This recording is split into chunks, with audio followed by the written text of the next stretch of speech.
Next, Robert Hanssen, a career FBI agent, a man above suspicion. Robert Hanssen is the most devilishly clever spy in the history of the United States. For more than a decade, the FBI knew there was a traitor in their midst, a mole, but they never questioned Hanssen. He probably enjoyed knowing while he sat in meetings with his colleagues at the FBI that he was actually working for the other side. At the same time, they were all together looking for agents of the other side. Before he was caught, Hanssen sold American secrets for cash and diamonds. I don't think it was the money at all for Hanssen. I think it was the thrill of being a triple agent, if you will. Bob Hanssen became Darth Vader without the mask. He was the most powerful counterintelligence official in the U.S. government. Next, Robert Hanssen, the unlikely spy.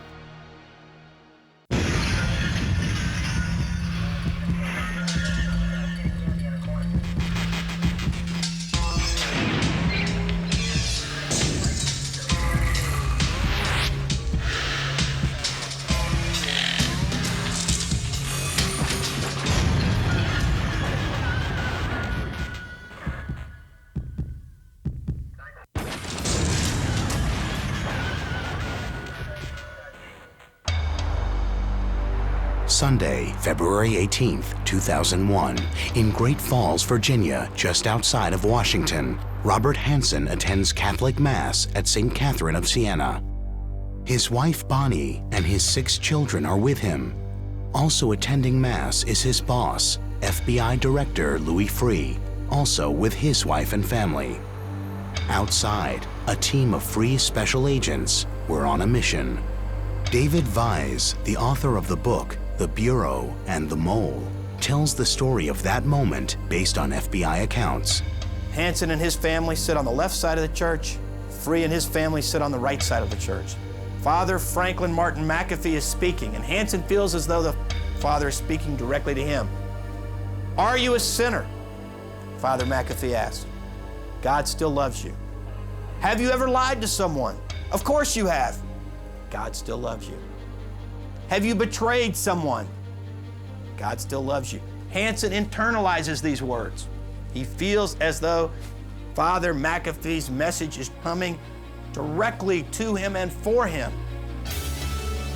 David Major was Hanssen's boss at the FBI. He was also one of his friends. But on this day, Major had no idea Hanssen had become a target. Most likely the FBI had actually surveilled him up to the church, because by this time the FBI would be very closely monitoring him, probably technologically surveilling him, as well by putting a beacon in his car and those sort of things. He returns home with his family. There's Jack Hoschauer, his best friend. He hands Jack a copy of his favorite book. It was tattered, it was worn. Bob Hanssen passes to Jack Hoschauer this book called A Man Called Thursday, which is a story about treason and espionage. This is a very telling story. And he looks at Jack and he says, things are not always the way they seem. Things are not always the way they seem. Hanssen drives his friend to National Airport, says goodbye, and heads back into town, not realizing that he is being tailed by an FBI van. Hanssen drives to a park in Northern Virginia, only minutes from his home. He had parked his car up around the corner. He had walked into the woods. Taking his last steps as a free man, he pulls a black, hefty garbage bag out of the trunk of his car. He walks to a footbridge in the park. He places that black bag underneath the bridge. He turns and he begins to walk out of the park. He then walks out of the site and is walking up to his car when he was approached by the FBI agents. A group of FBI agents descend upon him. They throw handcuffs on him. Freeze, they shout, freeze! Robert Hanssen asked a question that haunts the FBI to this day. He asked them, what took you so long? The FBI did not make public their arrest of Hanssen for nearly 48 hours. There would be no perp walk for the press. Hanssen had spied for the Russians under their noses. One of their own had betrayed them. Still, officially, the government put a positive spin on the story. Sunday, the FBI successfully concluded an investigation to end a very serious breach in the security of the United States. The arrest of Robert Hanssen for espionage is especially difficult because the person who was investigated, arrested, and charged is one of our own. The next day, and for years to come, people wondered who was this spy, Robert Hanssen. Investigators, trying to understand why this man turned on his country, went to a Chicago suburban neighborhood called Norwood Park, where Hanssen was born and raised. This is not the place you'd think the greatest spy in American history would ever start. We went out there and looked at the house, and it's very, very, middle class, lower middle class house in Norwood. It's a union, blue-collar, police, firemen kind of community, wave the flag kind of place. That was the roots that Bob grew up with. Hanssen's dad was on the police department, and he was a high-ranking police officer. It would seem to me that when you're raised in a cop family, it rubs off. You've got some immunity from all kinds of people looking at you, because even as a kid, the kids would say, hey, my dad's a cop. All of a sudden, you leave him alone. The roots of one of the most important people in the Bob Hanssen case start in this high school.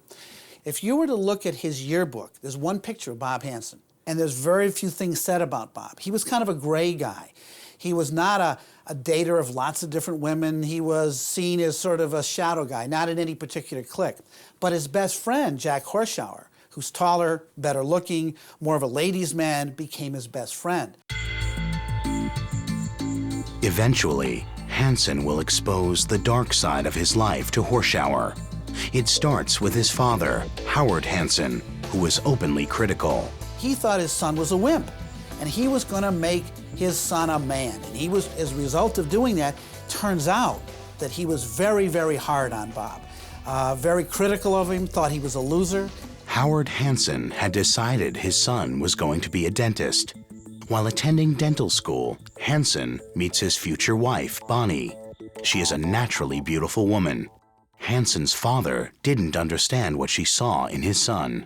He actually said to Bob Hanssen's wife, before they got married, when they announced their engagement, why do you want to marry my son? He's a loser. Now, can you imagine what that would make you feel? That's what your father said about you. Hanssen defies his father and joins the Chicago Police Department. He never walks a beat, however. He is assigned to a special squad where he meets another Chicago cop, Ernie Rizzo. I saw Hanssen when I was a cop, and he was assigned to C5. C5 was an elite Chicago unit that was to root out corrupt cops, politicians. It was the elite of the elite. Hanssen went straight out of the academy into C5. I would imagine with some pull from his father. Hanssen was a mystery guy. If I had to give an impression of Hanssen, it would be a guy who you never want to put anything past. Quiet guys scare me. Hanssen was a scary guy. Bob and Bonnie Hanssen were devout Catholics. They would join Opus Dei, a fundamentalist Catholic group. Many police officers joined Opus Dei, even Louis Freeh, Hanssen's soon-to-be FBI leader. He became a true believer, whether it was Opus Dei, which is really kind of an extreme form of Catholicism, an extreme adherence to it. It requires a certain kind of personality to want to basically torture your own body, sacrifice your own body in achieving some kind of religious objective. He was a virulent anti-communist. He would say that the Soviet Union will fail because it's run by godless communists, and mean it. This was a man who I would never gone to have a drink with. I would never have asked him to go to a strip club with. I mean, he wasn't a guy. What was interesting is he had this dark side of him where he almost was addicted to betrayal.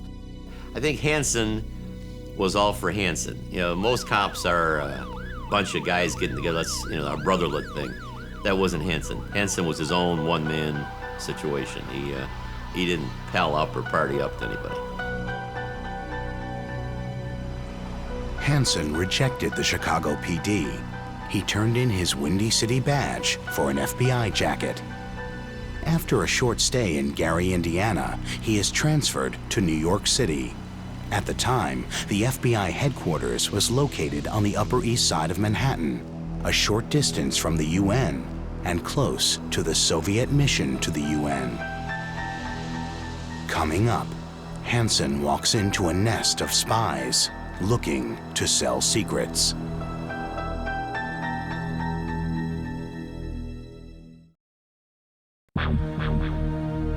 New York City, East 67th Street, 1981. The Russian mission to the United Nations. Across the street from an NYPD precinct and 2 blocks from FBI offices, where Robert Hanssen was assigned to monitor the comings and goings at the Russian mission known as the Nest of Spies.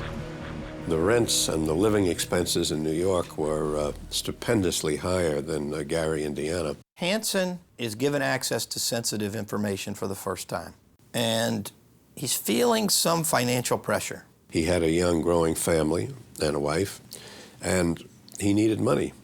They bought a house in Scarsdale, which is an upscale suburb of New York, and the house was over his head financially, and the credit card bills were mounting up, and he was in trouble. So one day, he did something unlike his later activities, where he was very cautious. As far as I know, he walked right into the office of the Soviet Trade Company on 753rd Avenue, known as Amtorg, and volunteered his services. One Russian who knows his way around the mission at 67th Street is Oleg Kalugin, a former KGB agent. Kalugin's colleagues in Moscow informed him that someone with access to American secrets was offering them for sale. Kalugin, in an exclusive interview, recalls that moment in 1981. Hanssen had access to the national security issues. He had access to some of the most sensitive secrets of the United States government. The information he provided was so valuable from the very beginning that we had no just other opinions. He was a genuine one. At that time, we all already had someone in the United States CIA, Rick Ames. We immediately realized that that man's access to truly secret information was perhaps even far better than that of Rick Ames. Hanssen had just walked into the Russian office. He caught their security people by surprise. No one got a picture of him. And when he demanded payment, he had it delivered in cash to a post office box with his identity hidden. Author David Wise, who penned the story of Hanssen's life in the book Spy, says Hanssen's information led to the death of a high-ranking Soviet double agent. He gave them the identity of a Soviet military officer who was codenamed Top Hat by the FBI and was an important, very important source for American intelligence for something like 20 years. Well, for that and some other material that he turned over, a list of KGB or GRU personnel in New York that were known to the FBI, he received a total of $30,000. Hanssen may have been shrewd in his dealings with the Russians, but he was careless with the payoff. Bonnie Hanssen one night walks in on her husband in New York, and he hurriedly covers up some papers. She thinks he's writing a love letter to another woman. She says, "What are you doing?" He says, "I'm tricking the Russians." She said, "What do you mean?" He said, "Well, I've sold information to the Russian military intelligence, but it's completely worthless information, and I've done it to trick the Russians and fool them. They've paid me thousands of dollars." Bonnie becomes distraught because she fears that he may not be telling the truth. She worries that his career could be over, that their family life could blow apart. And so her immediate reaction was, "We've got to go see a priest." Hanssen confesses to his pastor in a car by the Russian mission. The priest tells him to give the money to charity and never spy again. Hanssen was surprised by the priest's advice. There is no evidence he ever gave the money to charity, but he did stop spying for a while. Unlike most spies, he had the self-control to stop. That occurred in 1981, and he didn't spy again until 1985. In the spring of 1985, Hanssen is transferred to FBI headquarters in Washington. He moves his family to an upscale Virginia neighborhood to impress his wife. When he finds he cannot afford the home on his salary, Hanssen decides to resume his spying for money. Only this time, he works out a scheme based on spycraft. He dropped a letter in a mailbox from Prince George's County outside of Washington. The letter was addressed to a Russian Viktor Cherkashin. Now, Viktor Cherkashin was a very important KGB agent in Washington. It was his job to recruit Americans. And so Hanssen knew that if he offered him his services to Cherkashin, it was the top guy. That would get their attention. And it did. That was the beginning. It was serendipity for the KGB. He fell into their lap. He took the initiative, as you know. But from the point of view of getting a spy in the U.S. intelligence community, they could not have done better than to get Hanssen, because Hanssen was the keeper of the counter-espionage secrets. He was in the inner sanctum. He was on top of all of the FBI's counterintelligence operations, particularly against the Soviets. So from the Soviet point of view, he was someone who could protect them and protect their operations in Washington and in the United States, because he knew what the counter-espionage techniques were. David Major sat next to Hanssen at FBI headquarters. He says Hanssen never volunteered to work field cases, never indicated in any way that he liked adventure or courted danger.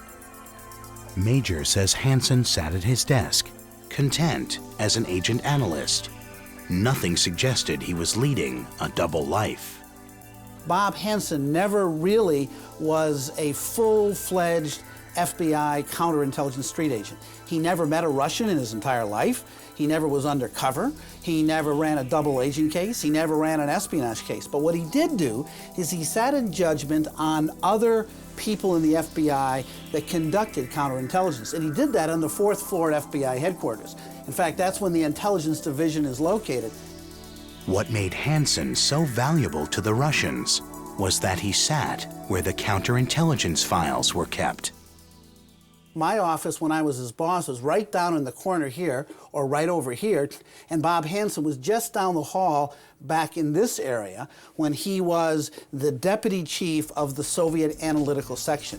And that gave him access to almost everything. In fact, of all the people in the world that would know what the FBI knew about the KGB, Bob Hanssen was probably one of 15 people during the period of 1987 to 1990 that literally knew everything. And that's when he was sitting in this actually cubicle at FBI headquarters. Coming up, how Robert Hanssen stole secrets from under the noses of his colleagues at FBI headquarters. So he was perfectly placed to know everything we knew about the KGB and what the FBI was doing against the KGB. That made him almost the perfect spy.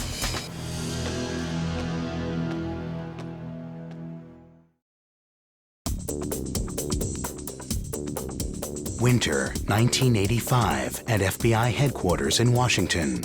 Robert Hanssen resumes his traitorous activities. It begins with a letter written to the Russian chief of counterintelligence in Washington. He hides that letter inside a large envelope he sends to another Russian, a clerk. He knows the FBI is not likely to intercept a letter written to a clerk. It is a simple trick, the kind of trick Hanssen will perfect over the next 2 decades. That envelope had information in it of considerable value. For example, Robert Hanssen chose a man in Moscow Station he knew could go to the very top of the KGB so that no one else in Washington, and for that matter, no one up the ladder, would know that he had provided the information. Author Robert Vise has seen the federal documents that detail Hanssen's spycraft. In those documents, the Soviet spy chief contacted by Hanssen is identified as Viktor Cherkashin. Cherkashin was the number 2 ranking Russian official in Washington. He was the go-to guy if you wanted to be a spy. He sent that big envelope to a lower ranking official. That individual opened the envelope, found another envelope inside. On the envelope, Hanssen had written, "Do not open. Deliver immediately to Viktor Cherkashin." And that's exactly what happened. That envelope went immediately to Cherkashin. That information went immediately to the top of the KGB. And Cherkashin knew immediately that Hanssen was the real deal. So clearly he enjoyed the hunt, and he enjoyed the hunt within the hunt, because at the same time he was supposed to be hunting out Soviet spies, he was actually a Soviet spy. So he had a war within a war going. And that was a battle of wits that he probably enjoyed immensely. And he probably enjoyed knowing, while he sat in meetings with his colleagues at the FBI, that he was actually working for the other side. At the same time, they were all together looking for agents of the other side. So right from the start, Hanssen's spycraft was brilliant. He didn't screw around. He provided them with information that was verifiable. He requested cash, and he made it clear in that very first letter that he would never meet them face to face, that he had to be anonymous. He used an alias. Typically in his correspondence, he never used his name, Robert Hanssen. Most of the time, he referred to himself by the name Ramon Garcia. Hanssen established so-called dead drops, secret locations in Washington parks where he would drop off the secrets and the Russians would pick them up and drop off the cash. He would pack the secrets in black garbage bags and leave white tape on trees to let the Russians know when the goods had been delivered. The Russians would clear the site, pick up the documents, signal to Hanssen that the money was there waiting for him, and he would return, pick up the cash undetected. He could say to his wife and kids, "I'm going to the grocery store down the street. I know we need milk. What else do we need?" Nobody suspected anything. He made it clear to the Russians that he wouldn't journey far. No one ever thinks to look in somebody's backyard because no one spies 5 minutes from their home. He lived right here on White Cedar Road. He selected a dead drop which he could see from his back porch. Now, people say that doesn't make a lot of sense. Actually, it's brilliant, because Bob Hanssen knows that the only way the FBI would know that this bridge could be used by the KGB, the FBI would stake it out.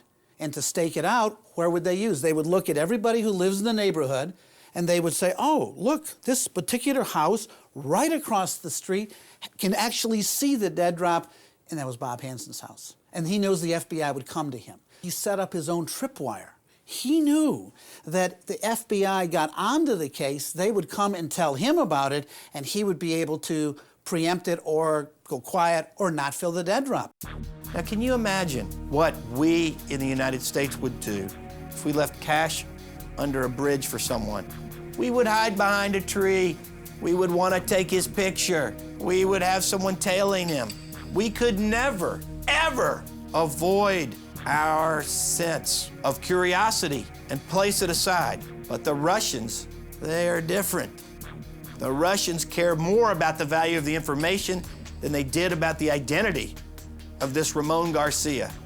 And so they resisted the normal temptation to try to figure out who he was, because they knew Hanssen had made very clear he was going to be in charge. He was going to be in control. And if he ever saw them not playing by his rules, the flow of information would stop and the game would be over. Hanssen worked in a way that was traditional to Soviet espionage methods and to CIA methodologies in the Soviet Union.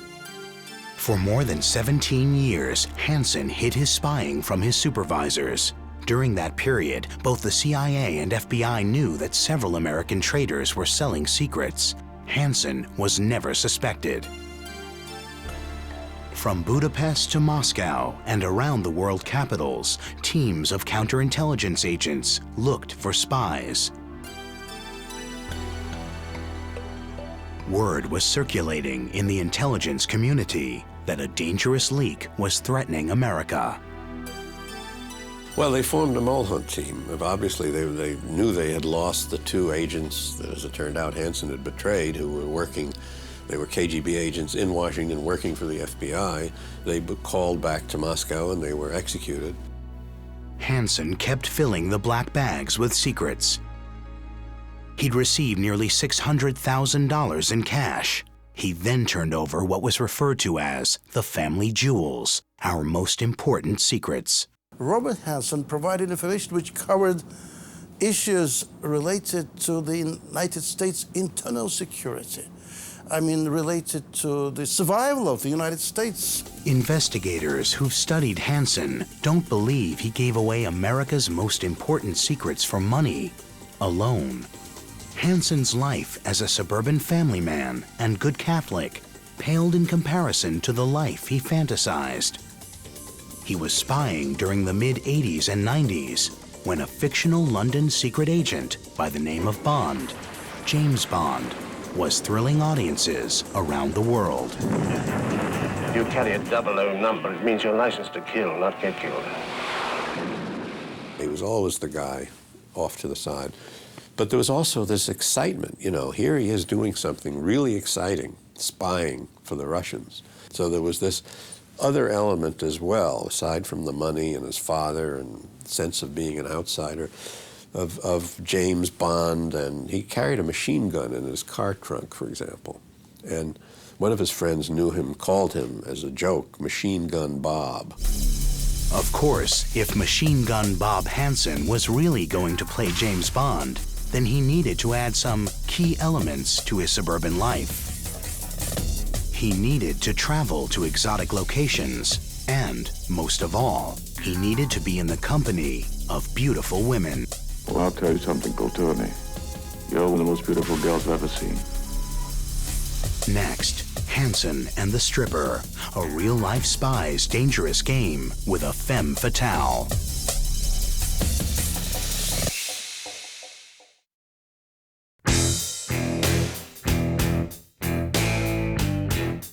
In Washington, the strip clubs near FBI headquarters are somewhat discreet.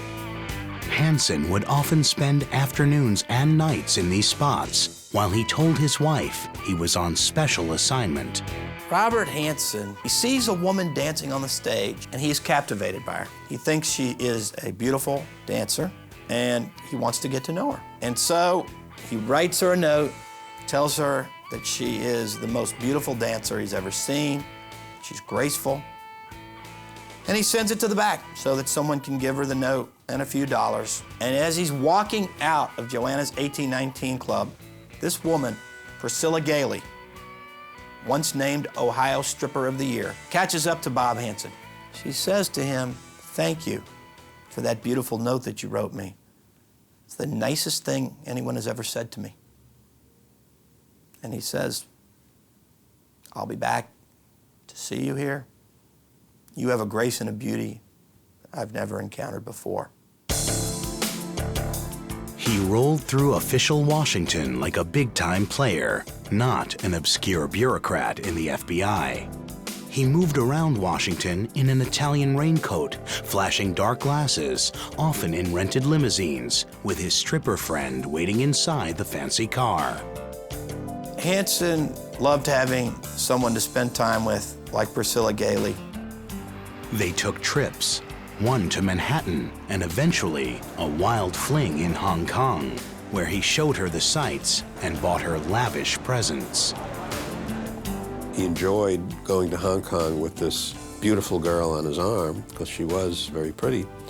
And she had a great body, dancing in a strip club, and they would go to nightclubs in Hong Kong after his work was over for the FBI, and he would always ask at the piano bar that the pianist play As Time Goes By. So here's looking at you, kid, you know. I mean, this was maybe a little combination of Sean Connery and Humphrey Bogart and a little Walter Mitty thrown in. There was a fantasy life here as well as a real life. Hanssen started taking nude photos of his wife, Bonnie. He shared them with his friend Jack Horschauer, who was on duty in the military. Bonnie asked him, why are you doing this? What is this about? Oh, you're so beautiful, he told her. I love you so much. This is just something for us. Jack Horschauer gets an envelope in the mail from Bob Hanssen, his childhood buddy. He opens it up, he's shocked. He finds naked photographs of Bonnie inside. Jack says to Bob, Bob, there must be some mistake. I have photographs of your wife here in the nude. What's going on? Must be a mistake. Hanssen says, no, Jack. You're a real man. You're serving our country. You're making the ultimate sacrifice by being in Vietnam. I want you to share in the joy and the pleasure of seeing just how beautiful Bonnie is. Not only did he photograph Bonnie nude, but he put a small video camera inside their bedroom. Bob Hanssen said to Jack, I have a special treat for you. I want you to watch tonight. Hanssen beamed live sex scenes from his bedroom, he and his wife, via closed-circuit video within the house.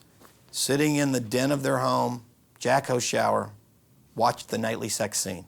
It didn't stop there. Hanssen and his pal Jack visited various pornographic websites together, including one that went by the name myhotwife.com. But Hanssen did something even Jack didn't know about. Robert Hanssen posted on the internet erotic stories about himself and his wife Bonnie. Some of them true, some of them imagined, some of them fantasy, some of them embellished. Hanssen's sexual fantasies went undetected at the Bureau. A massive spy hunt was underway, but his colleagues were not looking at him. He would sit in a meeting with us, and we would talk about catching spies. And in his mind, he has to know he's the most powerful man in the room, even though he's sitting as a wall sitter. He would never sit at the desk. He would never be a leader. But in essence, he was the ultimate leader. Clearly, he deceived everyone around him. He deceived his wife and his family, worst of all, not to speak of his colleagues. But, you know, he may have deceived himself, and he may have been his own ultimate victim. Because, again, when you're a true believer, what you're doing, you believe in absolutely, no matter what it is, and you find reasons to justify it. And you have to do that to retain your sanity. But Hanssen would ultimately make a mistake, a little mistake, which would lead the FBI mole hunters to him. Coming up, how the feds finally stopped Hanssen.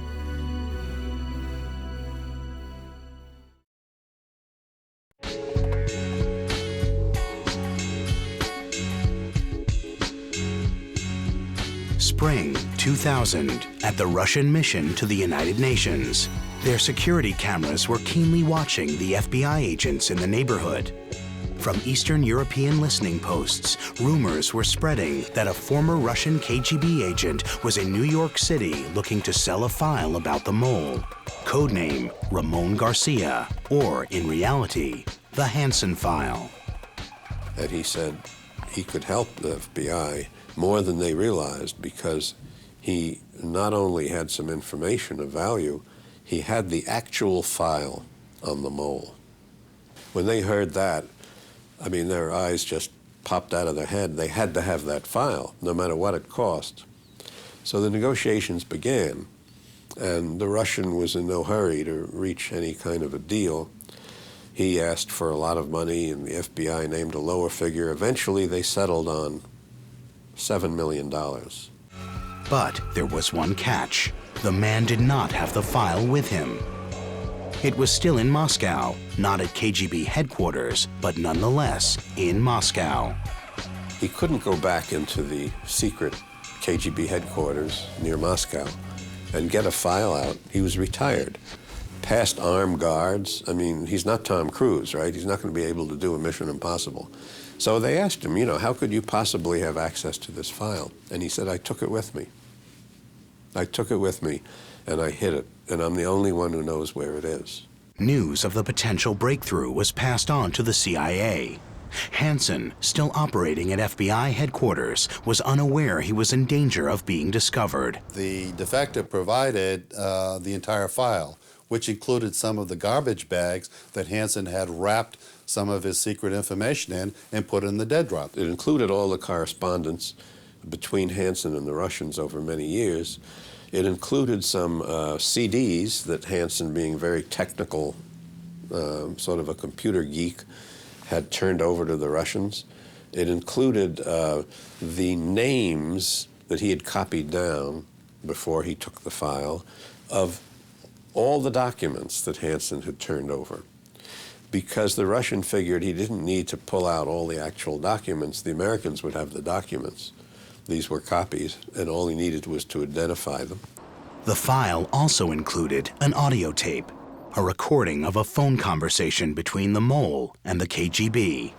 Inside an FBI office in Washington, a small group of senior officials gathered to listen. It was hauntingly familiar. Well, of course it was. And at first they didn't know who it was.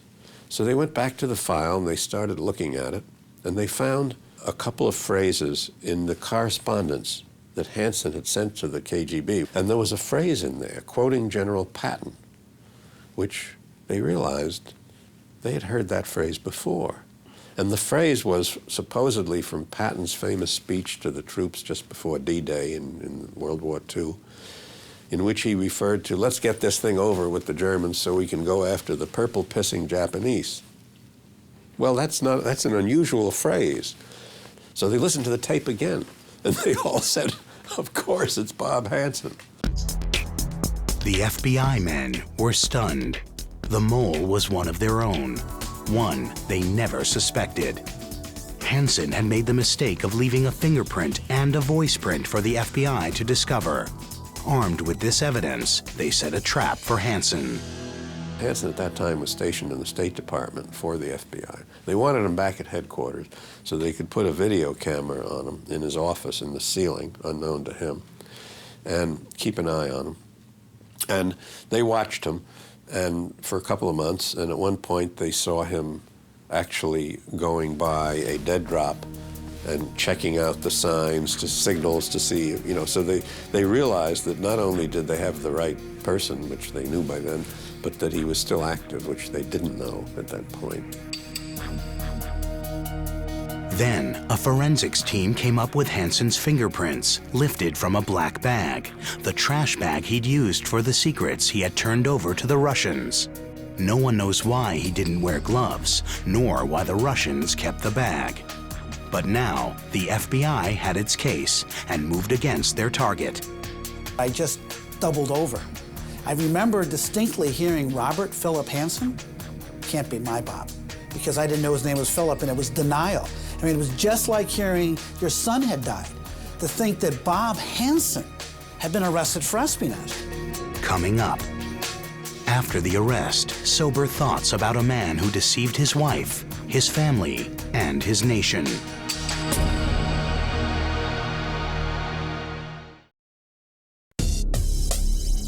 The news of Robert Hanssen's arrest stunned official Washington. People tried to make sense of the betrayal. Bob Hanssen was powerless, or at least he thought he was in the FBI. But by becoming a spy, he was the most powerful counterintelligence official in the U.S. government, because he could totally control his relationship with the KGB. He could make things happen in the FBI. He clearly was someone who was obsessed. He was obsessed with religion. He was obsessed with a particular style of living, which he assumed was the only one that was worth living. Robert Hanssen was able to somehow be a spy and be an FBI agent at the same time for 20 years. He was able to be a loyal husband and betray his wife for 20 years. So when he was in church praying, he was a devout Catholic, and he meant every word of it. When he told his wife that he loved her, he meant every word of it. When he was with the stripper Priscilla Gailey, he enjoyed every minute of it. And when he was committing espionage, he wanted to be James Bond, and he was better than Bond. When confronted, Hanssen admitted his guilt and offered no explanation publicly for his actions. He agreed to cooperate in return for his wife's protection. I think she turns out to be a doormat for him. I mean, this is a woman who did not appreciate nor understand his access. He didn't understand his real profession, the kind of counterintelligence officer he was. I mean, this is a woman who found him spying in '79, and they chose to go to talk to the priest, and he says, I won't do it anymore. It was always behind the scenes the great family secret that he had done this. It turns out he did it again starting in 1985. I think Hanssen got away with it because of the FBI culture of not wanting to believe, you know what, where there's smoke, there's fire, let's look at this guy. You have to look at what he gave away. It was very serious. He gave away information about our assessment of Soviet nuclear strength and their assessment of how powerful our weapons were. I mean, during the Cold War, we all lived in a time of fear that there could be a nuclear Armageddon, and he was giving away information about that of great value. And he was betraying human beings whose lives were lost because of him. People were shot because of him.